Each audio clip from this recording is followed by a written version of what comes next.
Hi everybody, I'm Jonathan Coholich with Navionics Marine Specialist Division. Today I'm going to talk to you about about how I choose the rods I use for the techniques that I use with bass fishing. I'm coming to you today, actually, I'm on vacation this week. I'm up in Seneca, on Seneca Lake up in in the Finger Lakes in New York. In the last couple of days I've actually been out and done a lot of fishing, and I've caught caught a bunch of smallmouth, a couple largemouth, and also some of the big perch at Seneca that Seneca Lake is actually known for. So first of all, when you go to pick out a rod, there's a lot to keep in mind. Some of the rods I use, they range. All the rods that I currently use are from carrot sticks, but within the company, there are many different levels of rods you can get into. Their basic one, the Wild Orange, or if you see them at a show or an FLW event, it's the Wild Alpha. They're the same rod, just for dealer and branding purposes. They cannot sell the Wild Orange at the prices they do. But myself personally, I use about every level of rod that they sell, and a lot of it because of the different feels of them for the different techniques. Um, they go with for instance, with carrot sticks, they start with the Wild Orange, then they go to the Wild Black or the Wild Green series. The difference in them is the green series is actually geared towards saltwater and saltwater fishing. The epoxies and resins they use to create that blank and to put on all the guides and eyelets and also the reel seats can withstand the salt water more. And then from there you got their Elite Series rod or the Pro Series, and then from there you also have the Gen X rod, which on something like a Gen X, they use real high quality guides that'll last a while, that'll last from American Tackle. But within the mix there's a lot of different series that you can get into and you can use.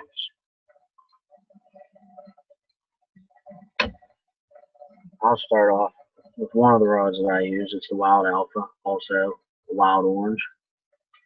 Something with this series rod, it's really geared to the everyday consumer to use and to buy. I know at the show specials, they're normally two for 100. Retail on them is $100 a piece. That's why if you're ever in a show that Carrot Sticks is part of, and you can, and you're looking for rods, it's the best bang for the buck. This one in particular is a medium, moderate tip, medium power. It's a great all-round rod. This one's actually a 6-foot rod. It's one of the ones I keep in my boat. If I'm close in the docks or around a lot of structure and I don't have around a lot of obstacles, and I don't have the wide ability to cast a longer rod in there, I'll keep the 6-footers in my boat just to, so I can still get a nice swing up underneath docks and stuff like that with jigs. This one though, medium power. It's a good all-round power in the rod. I know a lot of people like the medium heavies as well. I use both, but the medium power or a medium heavy is a great all-round rod for somebody who's not going to go out there and purchase 20 rods. With the medium, that's one reason I like to push the medium a little bit more than medium heavy. A medium, you still have enough give to go out and catch trout and stuff like that, but it also has the power in the rod to go out and catch bass and carp and catfish. Wouldn't go huge with catfish, like I wouldn't go out and try to catch a big flathead on it. But if you're out there catching channel cat and stuff like that, the rod has the power for it. And with a moderate tip, you're going to get the bend in the rod down farther in the blank. So your whole rod's going to have more bend to it. Where I'll show you a fast tip in it, a little bit of some of my other rods that I'll show you in a bit. They have a little bit of a stiffer blank with a fast tip on. Now, a rod like this, I have it paired with a 3000 or 300 series reel, and it also got ball 6 fishing line on it. It's one of the lines I use. I've never really snapped off with it, besides if you really abuse the line and don't change out every now and then.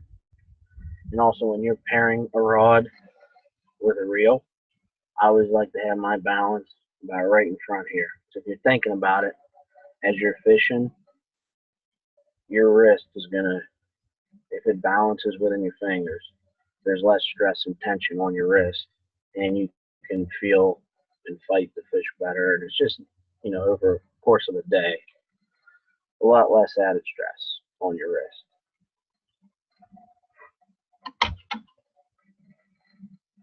Go up from there. This is one that I use a lot for drop shotting and also dragging shaky heads and stuff like that when you want to use a spinning rod. First I'm going to show you all the spinning rods. Some of the spinning rods I use, and I'm going to get into some of the bait casters. This one here is actually a carrot stick Wild Pro. This in particular is a medium power blank with a moderate fast tip on it. And as you can see, when you start getting a little moderate fast, the bend in the rod is a little bit more geared towards the front. Now with this rod, the carrot sticks in particular, they make series with them and without them. This rod uses a guide on it. I don't know if you can see it right here. It's called a microwave guide. It's a guide that American Tackle made. It was originally developed by Doug Hannon, the Bass Professor. But the microwave guide like it's one that I use a lot of. Reason being is the purpose of that guide. When you cast it, it's going to take the wide loop that's coming out of your spool. It's going to make it thin and direct it straight down the rest of your guides. And if you use light tackle a lot, and more for light tackle and accuracy, with the light tackle, the microwave guides I've found with both spinning and bait casting have gained me extra distance on the rod, and with that lure, so I can get it out there farther and get more action with it. Now, something else the guide does is it also gives you a more accurate cast. It helps direct the line, gives you a more accurate, dead pinpoint on cast of where you're trying to hit. That's more important to me when I'm using my bait casters. And as you can see, as you go up a little bit in the series, you're getting into the cork handle, and also with Carrot Sticks brand, the Wild Orange and Alphas, they use like a 30-degree weave when they make their blank. And also, when you get to the Wild Blacken Up, they're actually using a 90-degree weave in the blank. So you're getting a stronger and more sensitive blank with a little bit more expensive of a rod. But like I said, it depends what kind of fishing you're doing. If you're doing tournament fishing, that's a big deal. If you're doing just recreational fishing, may or may not be a big deal to you, depending what you're looking for in the rod. But also, with the Carrot Sticks rods in particular, they actually, in their resins and stuff, they use keratin fiber to put the rod together, which reduces weight of the rod tremendously. And if you're ever at the show, you see Carrot Sticks and you don't believe the sensitivity of them, just ask them to do a throat test with you, because they'll actually grab a surf rod. It's probably 13 foot long, and they'll tell you to hold the handle. He'll go down the other end, put on his throat, start talking to you, and believe it or not, you could feel the vibration from talking completely through the rod. Now, a rod like this, with the medium power, medium, moderate, fast tip, I use for drop shotting and jigs. Reason being is, especially with smallmouth fishing, when you hook into one, you're going to need a little bit extra of the give on the tip. because anyone that's been out and caught smallmouth, when they hit, you know they come with a boat, you get them and then they jolt down. Well, that being having a fast tip will help kind of spring and relieve a lot of that stress on your line. And that's kind of what, whenever I'm looking at rod for something like jigs and that's what I'm looking for. Something that, especially if you're in clear water, deep 20, 13, between 15, 20 foot or deeper, that's what I use.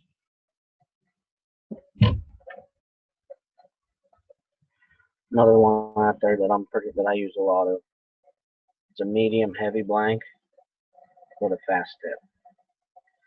This one, is one that I particularly like using for dock fishing. If you're going to stick with a spinning rod, that being said, because you got on the tip,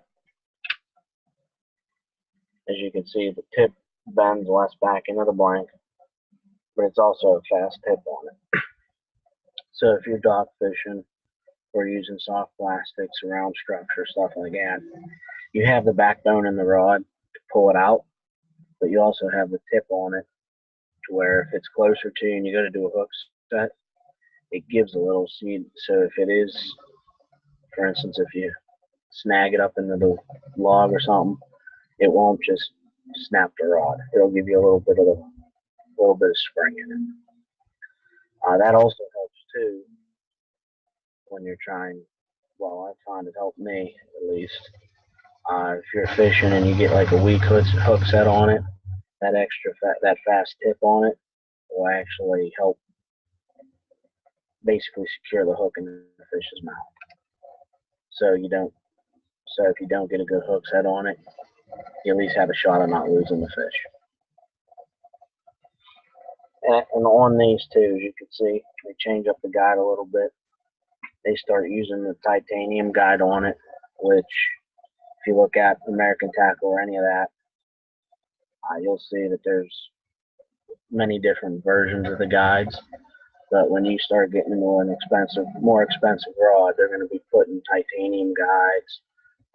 Guides, basically, they're going to last a lot longer, and also ones that more or less have ceramic inserts to where the line will glide through it virtually seamless. And another thing that they'll start doing is they'll start using different grips on it, so you constantly have hand contact with the blank, which actually helps whenever you're trying to feel the fish and try to feel the hit. It's a big deal.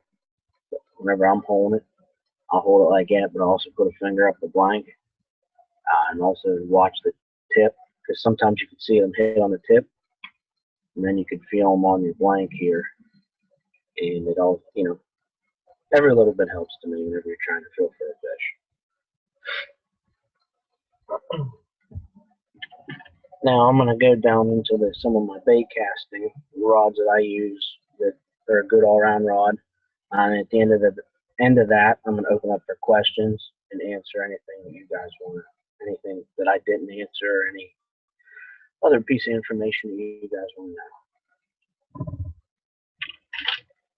I'm going to start off with this one here. It's a Wild Alpha.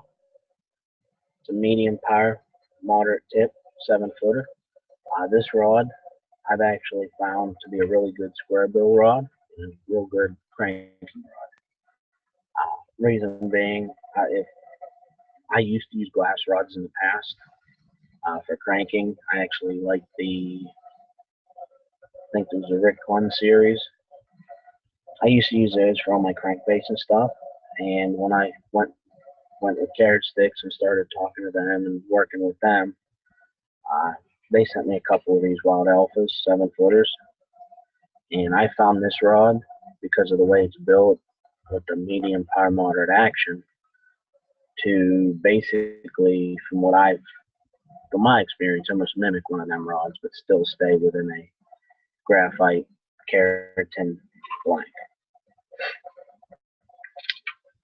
And these rods, I have most of mine, besides a couple, are paired with Revos, which seems to be a great balance on the rod. And with these rods, I tend to use a lot stronger of a line. I'm using on this one 20-pound ball 6 line. It's a, see if I actually have this full. I think it's the salamander one on it. But on a rod like this, you use it for crankbait. A lot of times you really don't need a ton of feel because the fish is going to be striking the lure out of reaction. So it's not going to be a finicky strike that you're trying to feel for, even though it does have the open rail seat in the back, which gives you the feel as you're using the rod. But a lot of times on it, they're going to hit it, so they're going to come and hit out of reaction, and it's not going to be a mistake for a hit.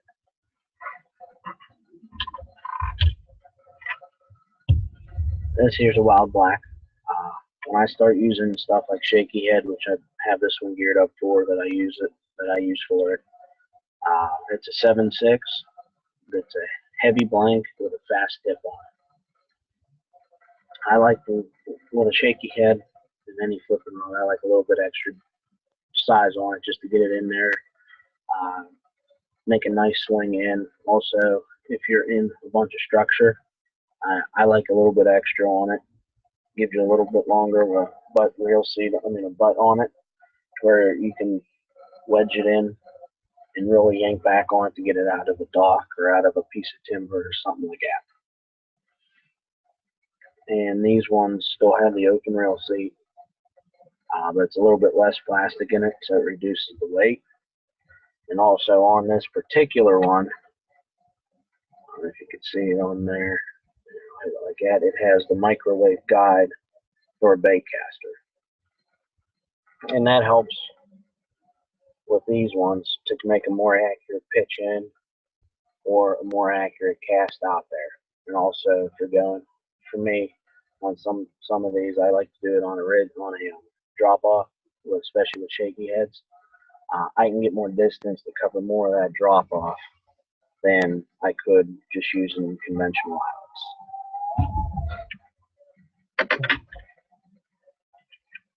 Last one I'm going to talk about before I open it up. If you like frog fishing, or if you're from around a lake that has a lot of seaweed, lily pads and stuff that the fish are going to really get caught up in and you need a lot of power to get it out, or even if you like to throw the Alabama rig down side. This is the first rod I've seen with this weight, with this setup that I haven't been really intentionally looking for, because I know there's a couple other ones out there that have one similar, but that I found that it's weighted right. It uses the microwave guide system on it. It uses the upgraded version. So you got the stainless with the ceramic inserts. Also has the reel seat in the back, so your fingers are constantly on it. This one's actually an extra heavy with a fast tip. I've been using it for anything from when I have it rigged up for spinner baits through lily pads and seaweed, all the way to frog fishing, which with this rod set up like this, if you're frog fishing or anything like that, you can cast it a mile, which I like because you can get to those lily pads way in the back that you can't normally get to without having to go through it by trolling motor and tearing everything up. And also, with this type of rod, you can throw it. I have 40-pound braid on, so basically the fish grabs it, goes in the seaweed, I just haul back on it and crank them out. And something like that also would work great for, like I said, Alabama rig down south, where if you wanted to launch it out there, because you know they're about 6 lures in one, so you need a little bit extra backbone in the rod to get it out their ways, and also to use so it doesn't wear out, so it doesn't wear you out throughout the whole day. This would be a rod that I would definitely use for it, and I've had a bunch of use out of this.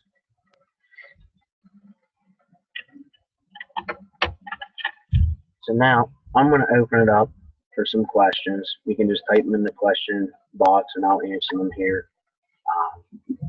I'll answer them here for you.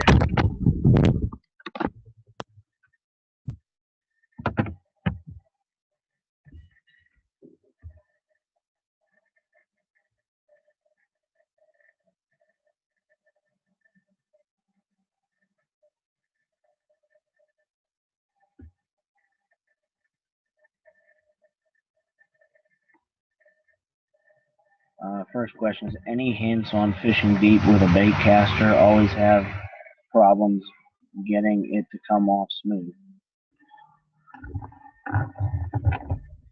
Probably one of the biggest hints that I got for you.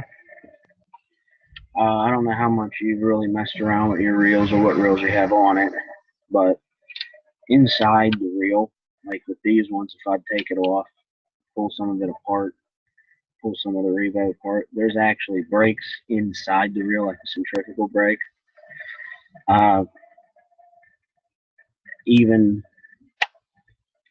There's that one inside that you could set to help with the spool coming out so it doesn't backlash you. And also on the bait caster, you have the set right here with how quick the line comes out as well. It took me some time messing with them to get them down.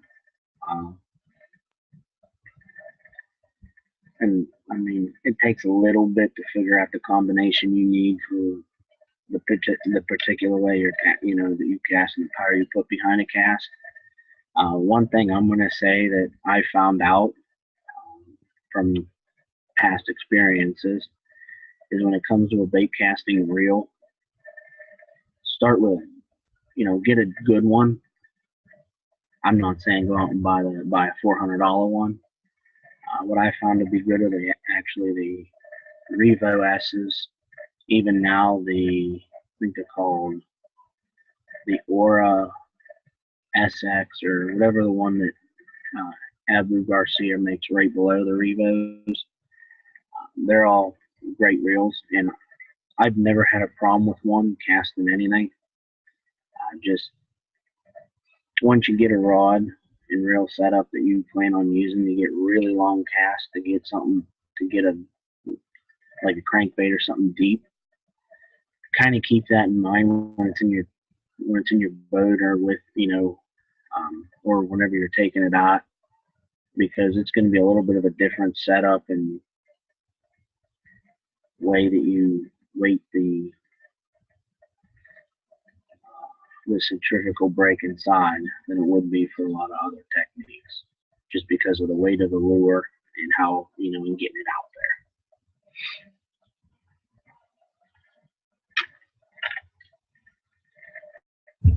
Let's see if there's any other ones here.